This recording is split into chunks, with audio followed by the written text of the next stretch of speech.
जी हाँ, पाकिस्तान की तारीफ में ये कसीदे ढाका के नेशनल प्रेस क्लब में पढ़े गए।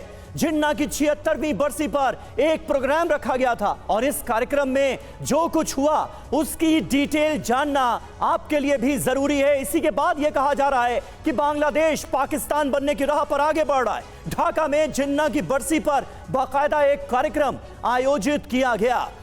53 साल में पहली बार जिन्ना की तारीफ बांग्लादेश की सरजमीन से होती नजर आई। यह बहुत बड़ा बदलाव है। जिन्ना को राष्ट्रपिता तक घोषित करने की मांग कहां की जा रही है? बांग्लादेश में। बिल्कुल, ये सारी खबरें अपने आप में हैरान करने वाली हैं कि आखिर बांग्लादेश कितनी तेजी से अपने आप को बदल रहा है। पाकिस्तान से अच्छे संबंध बनाने की वकालत यहां पर की गई, उस पाकिस्तान से जिसने बांग्लादेश में क्या किया था ये किसी से छुपा नहीं। कार्यक्रम में दावा, जिन्ना की वजह से बांग्लादेश बना, यह दावा किया गया। प्रोग्राम में भारत के खिलाफ जहर उगला गया है और यह सबसे ज्यादा चिंता वाली बात है कि भारत के खिलाफ यहां पर यह सारी बातें कही जा रही है। जी हां, सवाल तो यह है कि जिस पाकिस्तान ने बांग्लादेश में नरसंहार किया, क्या नया बांग्लादेश अपना वो इतिहास ही भूल गया? यह सबसे चिंताजनक पहलू है इस पूरी खबर का। 1971 में 30 लाख बांग्लादेशियों की हत्या की गई थी। दुनिया का सबसे बड़ा नरसंहार, इसे कैसे भुलाया जा सकता है, जो कि पाकिस्तान के हुक्मरानों की तरफ से हुआ। 9 महीने की जंग में 4 लाख महिलाओं के साथ बलात्कार किए गए, यानी बर्बरता की सारी हदें लांघ दी गई। 1948 में जिन्ना ने ढाका का दौरा किया था और ढाका में पाक की राजकीय भाषा उर्दू को बताया था, यानी कि उर्दू का मसला पहली बार वहां पर आया। जिन्ना ने उर्दू विरोधियों को राष्ट्र विरोधी कहा था उस समय जब ये दौरा जिन्ना का बांग्लादेश में हुआ था। और देखिए इस भाषा की लड़ाई अंत में किस तरह से नरसंहार में तब्दील हुई और पाकिस्तान ने उसी बहाने कितना अत्याचार सभी बांग्लादेश में किया। ये न सिर्फ बांग्लादेश, न सिर्फ भारत, बल्कि पूरी दुनिया के सामने है इतिहास के रूप। बिल्कुल, और ये सोच जिस शख्स की तरफ से जाहिर की गई उसका नाम था मोहम्मद अली जिन्ना, कि जितने उर्दू विरोधी हैं वो सब देश विरोधी हैं, राष्ट्र विरोधी, यानी बांग्ला बोलने वाले सारे लोग देश विरोधी हो गए। ये सलूक था बांग्लादेश के निवासियों के साथ पाकिस्तान का, और आज उस मोहम्मद अली जिन्ना को बांग्लादेशी अपना राष्ट्रपिता बनाना चाहते हैं। बांग्लादेश में कैसे पाकिस्तान के कसीदे पढ़े गए और कट्टरता का पाठ पढ़ाया गया, सबसे पहले आप ये सुनिए।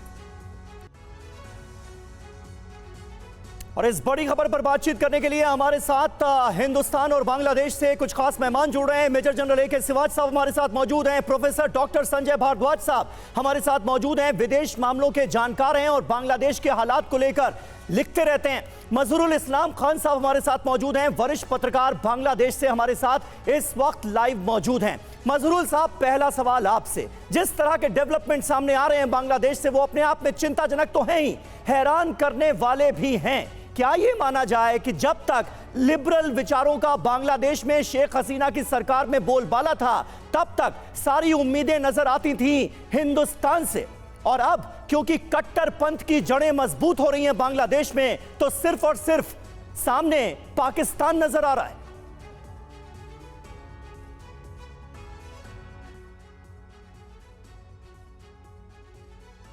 मजहरुल इस्लाम साहब, मिल रही है आवाज आपको? इस्लाम साहब तक लग रहा है आवाज नहीं पहुंच पा रही है। सिवाज साहब, अगर इसका आप जवाब दे सके, क्या सबसे बड़ा रीजन आपको यही नजर आता है? क्या कारण यही है क्या, क्योंकि कट्टरपंथ अपनी जड़ें मजबूत करता हुआ बांग्लादेश में सीधे तौर पर नजर आ रहा है, और ऐसे में सामने जो मुल्क नजर आता है जो इस जड़ में खाद पानी डालने का काम कर सकता है, वो है पाकिस्तान। हाँ बिल्कुल, सच्ची बात है समीर, ये एक विडंबना है कि आज वही बांग्लादेश जिसको आज़ादी दिलाई थी भारत ने 1971 में, पाकिस्तान के 2 टुकड़े कर दिए थे और एक जेनोसाइड किया था पाकिस्तान की आर्मी ने बांग्लादेश में, जहां पर करीब करीब 30 लाख लोगों को मारा गया, 4 से 5 लाख औरतों का रेप हुआ, 1 करोड़ के करीब लोग भाग के भारत में शरण दी। आज वही बांग्लादेश पाकिस्तान की तरफ जा रहा है और उसकी वजह यही है जो जमाते इस्लामी, अगर आप देखें उस समय भी उसने पाकिस्तान का साथ दिया था।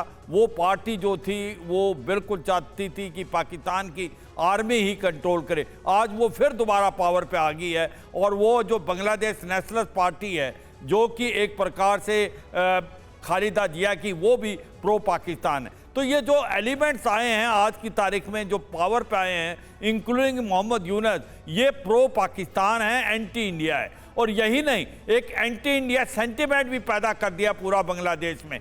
मगर क्या बांग्लादेश इस एंटी इंडिया सेंटिमेंट के साथ अपने आप को सरवाइव कर पाएगा?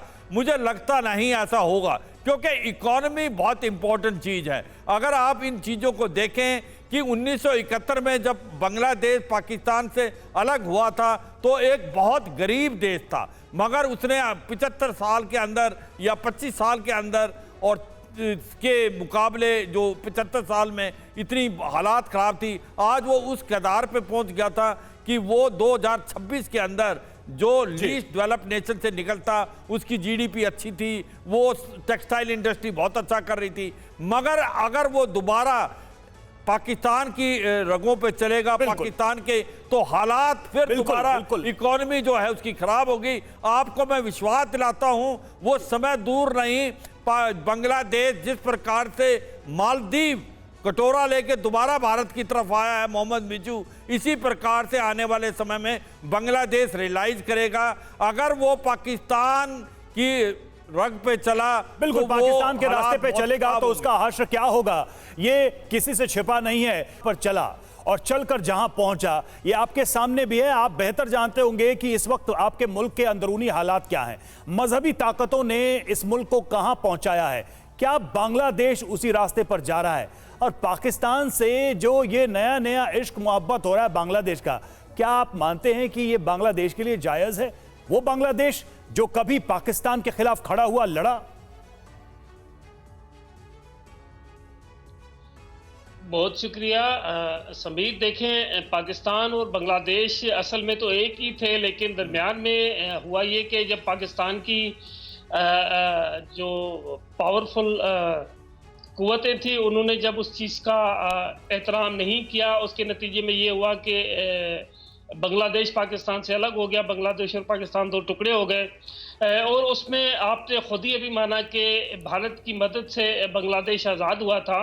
तो देखिए, वहाँ पे दो एलिमेंट्स हमेशा से रहे हैं। वहाँ पर बांग्लादेश में जमात इस्लामी जो इस वक्त भी पाकिस्तान में भी है और बांग्लादेश में भी है, वो बहुत पावरफुल रही है। लेकिन उसके बावजूद भी जब तक जो बांग्लादेश की साबिका सरकार थी हसीना वाजिद की, उनकी जानिब से वहाँ पर वो रखा गया कि वो उन्होंने लोगों का एहतराम नहीं किया, लोगों की राय का एहतराम नहीं किया, जिसके नतीजे में वहाँ पर सूरत हाल ख़राब हुई और हसीना वाजिद को बांग्लादेश छोड़ के भागना पड़ा।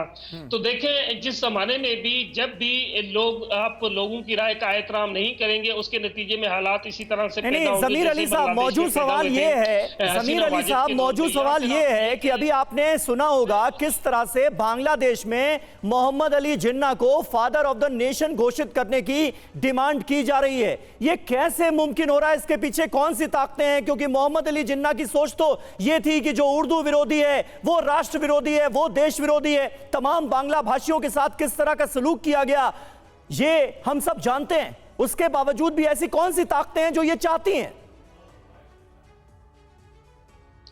देखिए, ये मोहम्मद अली जिन्ना की सोच नहीं थी कि जो उर्दू बोलने वाले वो देश के हामी है, जो उर्दू नहीं बोलते वो देश के मुखालिफ हैं। लेकिन इस तरह की कुव्वतें उस वक्त भी ज़रूर थी जो कि दोनों नेशंस को आपस में लड़ाया, जिन्होंने बांग्लादेश को पाकिस्तान से अलग किया। और बांग्लादेश सब जानते हैं कि किस नतीजे में पाकिस्तान से अलग हुआ था। आज भी पाकिस्तान के जो लोग हैं इस बात पर दुखी हैं कि बांग्लादेश पाकिस्तान से अलग किस तरह हो गई, क्योंकि हम ये समझते हैं कि हम एक ही देश थे और हमारे दो टुकड़े हो गए। और इस दो टुकड़े होने के नतीजे के जो भी कारण थे, उसमें एक कारण शेख मुजीब भी था और दूसरे कारण पाकिस्तान की एस्टेब्लिशमेंट भी थी, जिसके नतीजे में ये दो टुकड़े हुए थे। तो इस वक्त अगर वहां पर मतलब पाकिस्तान का बांग्ला भाषियों के साथ तो इसमें जो सलूक रहा उसे आप जिम्मेदार नहीं मानते? जो कत्लेआम हुआ, जो रेप्स हुए, जो बलात्कार हुए, जिस तरह से बर्बरता की सारी सीमाएं लांघ दी गई पाकिस्तान की तरफ से बांग्लादेश के इस रीजन में रहने वाले लोगों के प्रति जो सलूक रहा, वो बिल्कुल जिम्मेदार नहीं था। मतलब पूरी तरह से इतिहास को भुला दिया जाए। नहीं, ये सारा कुछ पाकिस्तान ने नहीं किया था, बल्कि अच्छा। पाकिस्तान पे काबिज कुछ लोगों ने किया था, जिसके नतीजे में सारा कुछ ये अफसोसनाक वाकया हुआ था देखिए, पाकिस्तान के अवाम आज भी बांग्लादेश के लोगों से प्यार करते हैं और वो इस बात पे दुखी होते हैं कि पाकिस्तान और बांग्लादेश के जो दो टुकड़े हुए थे, वो आज भी उसको पाकिस्तान में बहुत ही दुख की नज़र से देखा जाता है। लेकिन यहाँ पे बिल्कुल अफसोसनाक ये वाक़यात हुए थे कि उस ज़माने में जो हमारी स्टैब्लिशमेंट थी, उनके गलत फैसलों के तो आप ये मानते हैं कि उस समय जो लोग पावर में थे पाकिस्तान में, उनके द्वारा उनके मार्फत, उनके जरिए कुछ ऐसी चीजें की गई जिसने बांग्लादेश को अलग कर दिया। लेकिन संजय भारद्वाज साहब, सवाल तो यही है कि बात लोगों की हो रही है भाई। पाकिस्तान में लोगों की बात कब और क्या क्या सुनी गई? या तो सेना ने जो चाहा वो किया, या खानदानी सियासतदानों ने जो चाहा वो किया। क्या बांग्लादेश में भी कुछ ऐसा ही देख रहे हैं? बैकग्राउंड में क्या मिलिट्री फोर्स है या पाकिस्तान से गाइडेड कुछ फोर्सेस हैं जो ये सब करवा रही हैं? यही बात तो बांग्लादेश के लोग भी कह देंगे कि भाई यहाँ की आवाम ये सब नहीं चाहती, कौन करवा रहा है, ये सवाल रह जाएगा। देखिए, ये बात सही है कि पाकिस्तान के संदर्भ में हम देखते हैं, चाहे 1971 हो, चाहे वो आज का हालात हो, वहाँ आवाम की कोई आवाज़ पाकिस्तान में नहीं है। जहाँ तक बांग्लादेश का सवाल है, आप ये बात मान के चलिए कि जब ईस्ट बंगाल था या ईस्ट पाकिस्तान बना या बांग्लादेश रहा, हमेशा से जो ओल्ड मुस्लिम लीग विचारधारा के लोग हमेशा से मौजूद रहे। ये कभी सलीमुल्लाह के रूप में रहे, कभी मौलाना भाषानी के रूप में रहे, कभी जनरल जियाउर रहमान के रूप में रहे, या फिर ये कहिए कि जमात इस्लाम का जो हमेशा एक प्रेजेंस वहाँ रहा।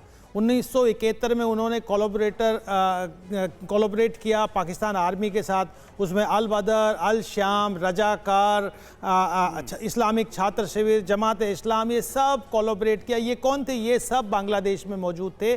तो जब ये हमेशा से 1906 से लेके 1947 में पाकिस्तान के निर्माण से लेके 1971 तक रहे, लेकिन इनका खुला चेहरा दोबारा देखने को मिला जब 1975 में बंगबंधु मुजीबुर रहमान की हत्या कर दी गई और जियाउर रहमान जब सत्ता पे काबिज हुए तो उन्होंने क्या किया? कॉन्स्टिट्यूशन को ही बदल दिया। कॉन्स्टिट्यूशन के प्रियम्बल पे लिख दिया बिस्मिल्लाहुर रहमान, और सेकुलरिज्म को रिप्लेस करके, जो स्पिरिट थी 1971 की, उसको रिप्लेस करके ऑलमाइटी अल्लाह वर्ड इनकॉर्पोरेट कर दिया, special solidity with Islamic world को इनकॉर्पोरेट कर दिया। और 1988 में आते आते जनरल इरशाद ने उसको इस्लाम को स्टेट रिलीजन कर दिया। तो ये ताकतें जो हैं, ओल्ड मुस्लिम लीग विचारधारा के लोग बांग्लादेश में हमेशा मौजूद रहे और इनका समर्थन पाकिस्तान और उनकी ISI का नियमित रूप रहा है। जो इंस्टीट्यूशन स्टेट, जो उनके डीप स्टेट है, उसका हमेशा समर्थन रहा है। और जब जब इनको मौका मिलता है ये बाहर निकल के आते हैं। लेकिन एक बात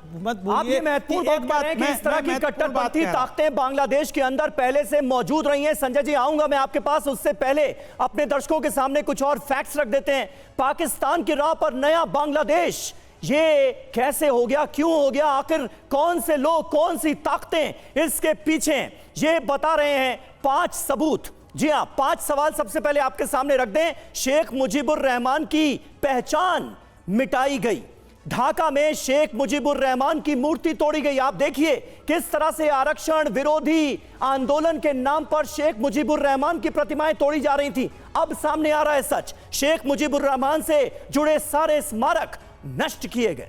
चौथा यह कि शेख मुजीबुर रहमान की जयंती पर छुट्टी जो होती थी उसे रद्द कर दिया गया, उसे कैंसिल कर दिया गया। यानी एक तरीके से फादर ऑफ नेशन के रूप में उनकी जो पहचान थी उसे पूरी तरह से मिटाने की कोशिश। और पांचवा कि जिन्ना को अब राष्ट्रपति बनाने की मांग। देखिए, पूरा अगर आप डॉट्स जोड़ें तो यह बात समझ में आती है कि पूरी योजना के साथ, पूरी प्लानिंग के साथ ये सारा कुछ किया जा रहा था। सिवाज सर, बात यहां आके रुकती है कि ये तो पूरा स्क्रिप्टेड है। ये लग रहा है कि किसी ने पूरी स्क्रिप्ट लिखी कि स्टेप बाय स्टेप कैसे इस पूरे मुल्क का, बांग्लादेश का जो एक्चुअल कैरेक्टर है वो बदल देना है, न सिर्फ सरकार में बल्कि समाज के अंदर भी। इसीलिए तो ये सारे प्रतीक पब्लिकली मिटाए गए, ये बेइज्जती की गई उस शख्स की जिसने बांग्लादेश के लिए जान दी, अपने परिवार को कुर्बान किया, जिसने लड़ाई लड़ी। हाँ, बिल्कुल बिल्कुल रवि, आपने ठीक बोला। देखो, एक चीज हमें समझनी चाहिए, जब बांग्लादेश में 1948 में जिन्ना ने ये बोला था कि उर्दू एक नेशनल लैंग्वेज मानी जाएगी, 1 नेशन 1 लैंग्वेज, तो बांग्लादेश में बंगालीज ने इसके अगेंस्ट विद्रोह किया था और वो पहली एक प्रकार से बीज बोया गया था फ्रीडम का। वो कहते थे कि हम बंगाली हैं, हम प्राउड बंगाली हैं और हमारी जो लैंग्वेज है वो बंगाली रहेगी। और मुझे लगता है वहाँ से बात स्टार्ट हुई थी और ये 1971 में कंप्लीट हुई जब पाकिस्तान और बांग्लादेश दो अलग अलग देश बने। मगर यह भी सच्चाई है कि जैसे ही 1975 के बाद शेख मुजीबुर रहमान जो कि एक प्रकार फादर ऑफ नेशन थे, उनके मरने के बाद धीरे धीरे फिर वो एंटी इंडिया सेंटिमेंट आने लगे और कहीं पाकिस्तान की तरफ झुकाओ, स्पेशली जमात सर, लेकिन एक चीज बताइए सर, माफी के साथ रोक रहा हूं, एक चीज जरा समझाइए दर्शकों को। बात संजय भारद्वाज सर भी यही कह रहे हैं कि लंबे समय से ये फोर्सेस थी, दूसरा कि पॉलिटिकली वो लोग एक्टिव थे। भाई इतने सालों में ये क्यों नहीं हुआ? ये जो पॉइंट ऑफ टाइम है, ये जो समय है, ये अब जाके कैसे संभव हुआ कि रातों रात सरकार उखड़ गई, कट्टरपंथी ताकतें मजबूत हो गई? क्या ये सिर्फ पाकिस्तान में बैठा कोई एलिमेंट कर सकता है या फिर इसका एक्सटेंशन कहीं और देखते हैं, कहीं वेस्ट में या फिर चाइना में? क्योंकि हम देख रहे थे कि इस मीटिंग में चाइना का बड़ा जिक्र किया जा रहा था, उसकी पैरोकारी की जा रही थी, उसकी पैरवी की जा रही थी कि उससे हमें मदद लेनी है, वो भी भारत के खिलाफ। देखो, एक बात रवि समझनी पड़ेगी कि ये जो एंटी इंडिया सेंटीमेंट पैदा हुए हैं और पाकिस्तान की तरफ झुकाओ, वो एक दिन में नहीं हुआ, ये काफ़ी समय से चल रहा था। मैं ये कह सकता हूँ कि जो अभी शेख हसीना की गवर्नमेंट थी वो प्रो इंडिया थी, वो भारत के साथ अच्छे रिलेशन रखना चाहती थी, मगर ग्राउंड पे वो सिचुएशन वैसी नहीं थी। एंटी इंडिया सेंटीमेंट थे मगर इतने नहीं थे जो कि एकदम अब उसका इस्तेमाल पाकिस्तान भी कर रहा है, उसका इस्तेमाल चीन भी कर रहा है। वो कहते हैं ना कि जो आज की सिचुएशन है बांग्लादेश में, all are winner except India, और ये एक दुख की बात है। हमें अपना सिस्टम बदल के जल्दी से जल्दी, क्योंकि आप डिसाइड नहीं कर सकते कि वहां पर कौन पावर पे आएगा, जो भी पावर पे आए, अगर अभी डॉक्टर मोहम्मद यूनुस है तो हम अपने रिलेशनशिप जल्दी से जल्दी बनाएं, नहीं तो इसका इस्तेमाल पाकिस्तान करेगा। पाकिस्तान की जो ISI है उसका गढ़ 22 साल से है और वहां से जो एंटी इंडिया मूवमेंट चला रहे थे एज ए जो मिलिटेंट्स थे जो हमारे नॉर्थ ईस्ट में, वो भी चिटागोंग में पाकिस्तान के कहने पे ही बांग्लादेश रखता रहा। मगर ये अलग बात है कि शेख हसीना की गवर्नमेंट आने पे 2009 के बाद वो बंद हो गए, वो भी दोबारा स्टार्ट हो जाएंगे। मुझे लगता है भारत को अपनी स्ट्रेटेजी चेंज करनी पड़ेगी बांग्लादेश को लेके, क्योंकि कहीं ना कहीं मुझे लगता है बहुत बड़ी गलती हुई है। हम उस चीज़ को एक प्रकार इंटेलिजेंस से ये नहीं परख पाए कि सिचुएशन इतनी खराब हो चुकी है कि ऐसी नौबत आएगी कि एक प्रकार शेख हसीना को वहां से भागना पड़ेगा, हिंदुओं के अगेंस्ट एट्रोसिटीज होंगी और पूरा एंटी इंडिया सेंटीमेंट होगा और इतनी बड़ी आवाज आएगी कि आज बांग्लादेश पाकिस्तान की तरफ झुकाव में, वो पाकिस्तान जिसने बांग्लादेश के अंदर जेनोसाइड किया, जहां पर लोगों को कत्ल किया गया, 4 से 5 लाख औरतों का रेप हुआ, आज उसी को वो जा रहे हैं। आज वो मोहम्मद जीना को एक प्रकार से फादर ऑफ नेशन कह रहे हैं, ना कि मुजीबुर रहमान जिसने अपनी जान निछावर कर दी इस देश को बनाने के लिए, इस देश को सुधारने के लिए। बहुत महत्वपूर्ण बातें आपने कही हैं सिवाज साहब। संजय जी, इस बात में कितना दम नजर आता है? भारत को बांग्लादेश के हालात को और ज्यादा गंभीरता से लेना होगा, प्रोएक्टिव कदम उठाने होंगे, वरना हमारे पड़ोस में एक और नासूर तैयार होता नजर आ रहा है। कट्टरपंथ जिस तरह से अपनी जड़ें जमाता हुआ नजर आ रहा है, पाकिस्तान में बैठी कट्टरपंथी ताकतें जिस तरह से उसे खाद पानी दे रही हैं, ये एक बड़ी मुश्किल का सबब आने वाले वक्त में बन सकता है। क्या होना चाहिए, क्या नहीं हुआ, जिसके चलते आज ये तस्वीर बांग्लादेश की हमारे सामने है आपके हिसाब से? देखिए, निश्चित रूप से एक चिंता का विषय है। जिस तरीके से जो डेवलपमेंट बांग्लादेश में हुआ है, एक उम्मीद की जा रही है। देखिए, अमेरिका बात को समझ नहीं पा रहे, 1971 में भी नहीं समझ पाए और आज भी वो नहीं समझ पाए कि जो नेक्सेस है वो माओइस्ट इस्लामिस्ट नेक्सेस है। सीधा सीधा बांग्लादेश में मौलाना भाषानी की विचारधारा को ये रिप्रेजेंट करते हैं और अभी भी अगर नेट जो बेनिफिट हो रहा है वो चाइना और इस्लामिस्ट फोर्सेस को होगा, क्योंकि अमेरिका यहाँ से कुछ नहीं लेके जाएगा। ये बात समझने की ज़रूरत है।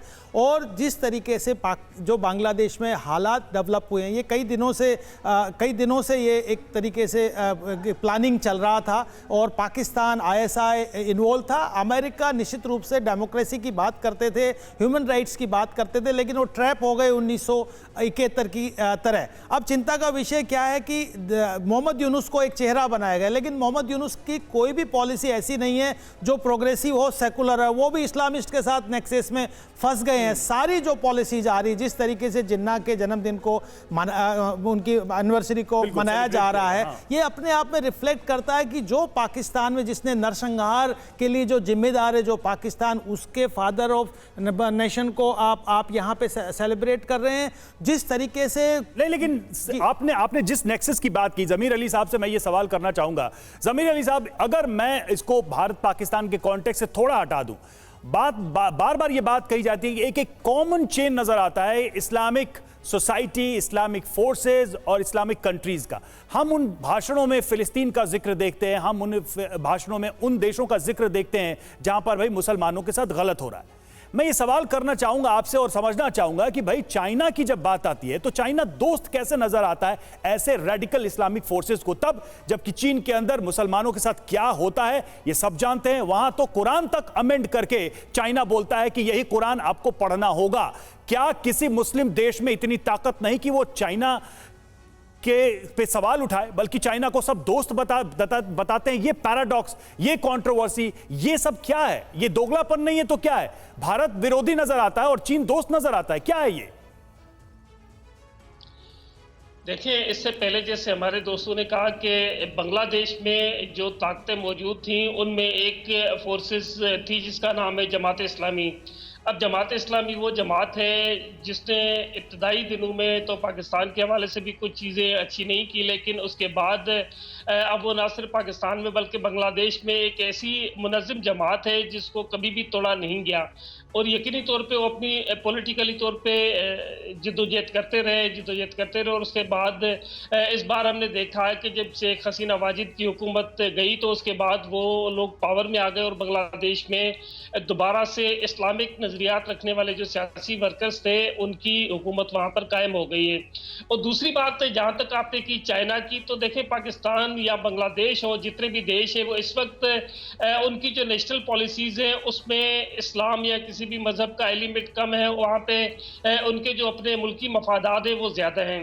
अब इसमें तो कोई ढकी छुपी बात नहीं है कि हिंदुस्तान और पाकिस्तान के जो ताल्लुकात है वो बदकिस्मती से कुछ फोर्सेस की वजह से कभी भी अच्छे नहीं हो पाए। उसके नतीजे में यकीनी तौर पे पाकिस्तान के जो ताल्लुकात हैं वो चाइना से बहुत अच्छे हैं, बहुत बेहतर हैं। अब चाइना क्योंकि पाकिस्तान को बहुत सपोर्ट करता है, हर मुश्किल मरहले में पाकिस्तान को सपोर्ट करता है, इसी तरह से बांग्लादेश को ऐसा लगता है कि इस वक्त जब वहाँ पर जो पॉलिटिकली फोर्सेज हैं वो उनकी जो पावर पॉलिटिक्स है उसका नजरिया चेंज हुआ है, तो उनको लग रहा है कि जमीर अली साहब, इसीलिए मैं ये सवाल कर रहा हूं कि जहां तक एट्रोसिटीज की बात है तो चाइना को ये लिवरेज या ये जो छूट क्यों दी जा रही है? अगर बात सिर्फ इस्लाम की है, इस्लामिक देशों की है, तो फिर तो ये बड़ा ही दोहरा रवैया है कि भारत के खिलाफ आपको सब सही लगता है, चाहे बांग्लादेश में बैठी फोर्सेज हो या पाकिस्तान में, लेकिन चाइना के खिलाफ बोलने की हिम्मत नहीं है, सिर्फ इसलिए कि वहां से पैसे मिल रहे हैं। नहीं, मैंने आपको अर्ज की कि इस वक्त जो बांग्लादेश में जो कुव्वतें हैं उनको नजर आ रहा है कि अगर उनके संबंध भारत से खराब होंगे तो उनको कोई सपोर्ट करने के हवाले से देश होना चाहिए, जिस वजह से वो चाइना की तरफ देख रहे हैं। देखिए, है बदकिस्मती पाकिस्तान की और हिंदुस्तान की कि हमें एक साथ आज़ाद हुए, लेकिन उसके बाद से लेकर आज तक, आज़ादी से लेकर आज तक हमारे दरमियान ऐसे एलिमेंट्स मौजूद रहे जिन्होंने पाकिस्तान और भारत को कभी भी करीब आने नहीं दिया। अब बांग्लादेश क्योंकि पाकिस्तान का एक हिस्सा था और पाकिस्तान से अलग हो गया, तो वहां पर जो सोच डेवलप थी या जो वहां पर सोच मौजूद थी वो थी तो वही सोच जो कि किसी जमाने में पाकिस्तान की थी। तो ये सारी सोचें ऐसी हैं जिन्होंने अभी वहां पर ताकत हासिल कर ली है बांग्लादेश में। ठीक है जमीर अली साहब, आप जो बातें कह रहे हैं वो बहुत इंपॉर्टेंट हैं और हकीकत के बहुत ज्यादा करीब हैं। संजय भारद्वाज साहब, वो कौन से एलिमेंट हैं आज की तारीख में पाकिस्तान के अंदर जो बांग्लादेश में इस कट्टरपंथ को हवा देते हुए नजर आते हैं? और आपने जिक्र किया मोहम्मद यूनुस का, वो तो कंपैरेटिवली काफी लिबरल माने जाते थे, नोबेल प्राइज विनर हैं, लेकिन अमेरिका का भी इसमें जो दखल है उससे क्या हमें बिल्कुल परे रखना चाहिए, या फिर वो एक ऐसा बड़ा इन्वॉल्वमेंट और बड़ा पहलू है इस पूरे प्रकरण का जिसे नजरअंदाज नहीं किया जा सकता? प्रो अमेरिका माने जाने वाले मोहम्मद यूनुस इस वक्त बांग्लादेश के सत्ता की धुरी बने हुए हैं, और दूसरी तरफ पाकिस्तानी कट्टरपंथियों को इस कदर बढ़ावा मिल रहा है बांग्लादेश की सरजमीन पर। यह घालमेल कैसे हो रहा है? देखिए, पाकिस्तान की जहाँ तक सवाल है, पाकिस्तान का निर्माण ही एंटी इंडिया, एंटी हिंदुस्तान के बेस पे हुआ है। तो वो अपनी जो राजनीति है वो इस्लामिस्ट और धर्म और अल्लाह के आधार पे, अमेरिका ने उसको निश्चित रूप से इस्तेमाल किया अपने फ़ायदे के लिए, चाहे वो रशिया, सोवियत यूनियन को कंटेन करने के लिए, वो एक अलग हिस्सा है। जहाँ तक बांग्लादेश की बात है और मोहम्मद यूनुस की बात है, दो बातें साफ साफ। देखिए, बांग्लादेश में दो फोर्सेस हमेशा मौजूद रही है। एक जो 1947 में जो ओल्ड मुस्लिम लीग है, इस्लामिस्ट आइडियोलॉजी में विश्वास करती है। दूसरी जो 1971 है, जो संस्कृति की बात करती है। और जब जब 1947 की फोर्सेस वहाँ पे दखल अंदाजी करती है, जब जब वो इंटरवीन करती है, जब जब हावी होती है, तो बंगाली रिएक्ट करते हैं। 1971 में रिएक्ट किया, 1979 में 89 में रिएक्ट किया, 2006 में रिएक्ट किया, और मुझे लगता है आगे भी रिएक्ट करेगी। जहाँ तक अमेरिका की बात है और मोहम्मद यूनुस की, देखिए हो सकता है अमेरिका के इरादे कि भाई लिबरल डेमोक्रेसी की बात करने का हो, लेकिन अमेरिका ट्रैप हो चुका है इस्लामिस्ट और चाइना के नेक्सस में। ये अमेरिका को समझना पड़ेगा, जैसे वो अफगानिस्तान में ट्रैप हुआ, जैसे वो ईरान में ट्रैप हुआ, ये बात। और मोहम्मद यूनुस मतलब आप ये कह रहे हैं कि एक बात मैं कहना चाह रहा हूँ, मोहम्मद यूनुस को लेकर अमेरिका और चाइना की सोच एक है क्या? नहीं, वही मैं कह रहा हूं ना, कन्वर्जन। देखिए, सोच एक नहीं है ना। अमेरिका भारत के साथ ज्यादा खड़ा हुआ नजर आता है, क्योंकि चाइना और इस्लामिस्ट दोनों के खिलाफ अमेरिका और भारत एक साथ है। लेकिन जहां पे मोहम्मद यूनुस की जितनी भी पॉलिसीज हैं, क्योंकि उनकी जो इंटरिम गवर्नमेंट में जो लोग हैं वो सारे जमात इस्लाम और बीएनपी के काडर है। बीएनपी के टाइम में उन्होंने सर्व किया है। वहां पे हिफाजत इस्लाम का डेप्टी वहां पे अभी मिनिस्टर है। तो आप ये देखिए कि कोई भी पॉलिसी है वो सीधे इस्लाम की तरफ और पाकिस्तान की तरफ धकेल रही है। आप अगर अमेरिका की बात कर रहे हैं तो शिवाज सर, तो अमेरिका तो तभी जगता है जब कोई ओसामा बिन लादेन उठता है एक दिन और 9/11 करता है, तब उसे समझ में आता है कि टेररिज्म एक खतरा है, जिहाद एक ऐसी चीज है जिसे लड़ना है, और इस्लामिक कट्टरपंथ एक समस्या है ग्लोबल। क्या वो कोई इंतजार कर रहे हैं अगले 9/11 का शिवाज सर? बिल्कुल। देखो रवि, इसमें समझना पड़ेगा वाकई अमेरिका की जो पॉलिसी है बांग्लादेश को लेके हरदम फेल हुई है। 1971 में उन्होंने पाकिस्तान का साथ दिया, ना कि एक प्रकार जेनोसाइड हो रहा था। और अभी आप देखें हो क्या रहा है, जबकि साफ नज़र आ रहा है कि इस्लामिस्ट फोर्सेज आ रही हैं बांग्लादेश में, और जो प्रेशर डाला CIA ने भी, उसकी भी एक वजह है जिसके कारण शेख हसीना की जो सीट वहाँ से गई और उसको भागना पड़ा, क्योंकि उसका एक ही नज़रिया है कि किसी तरीके से बांग्लादेश का जो सेंट मार्टिन आइलैंड है वो उनको मिल जाए, क्योंकि वो चाहते थे कि अपना अरेबियन सी में एक बेस हो जिससे वो चाइनीज़ की मूवमेंट को ट्रैक कर पाए।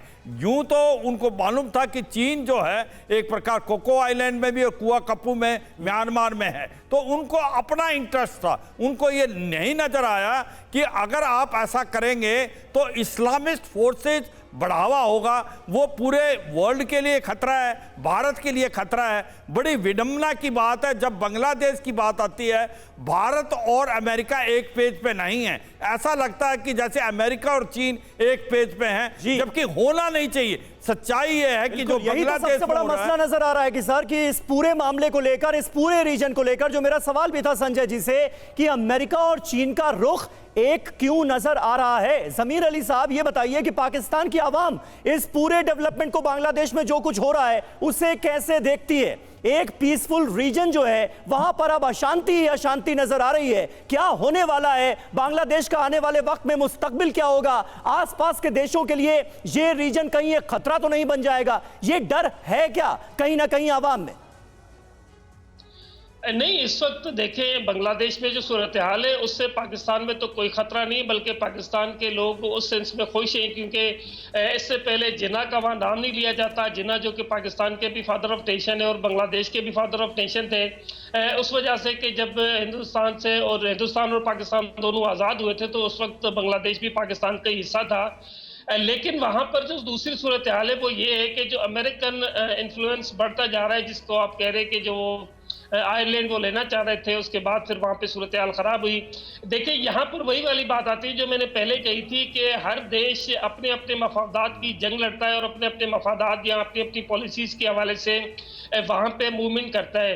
अब चाइना वहाँ पे इसलिए मूवमेंट कर रहा है कि वहाँ पे भारत का असर रसूख कम होगा, तो चाइना ये अच्छा, ज़मीर अली साहब, असर रसूख बढ़ाएगा। ज़मीर अली साहब, आपने अगर देखते हैं तो अमेरिका भी वहाँ पर अपना असर रसूख बढ़ाने के लिए या फिर अपने ज़मीर अली साहब, आपने एक रेफरेंस पॉइंट उठाया पाकिस्तान का चाइना और अमेरिका के कॉन्टेक्स्ट। मैं आपसे समझना चाहूंगा एक्सपीरियंस पाकिस्तान की गवर्नेंस का कैसा रहा है।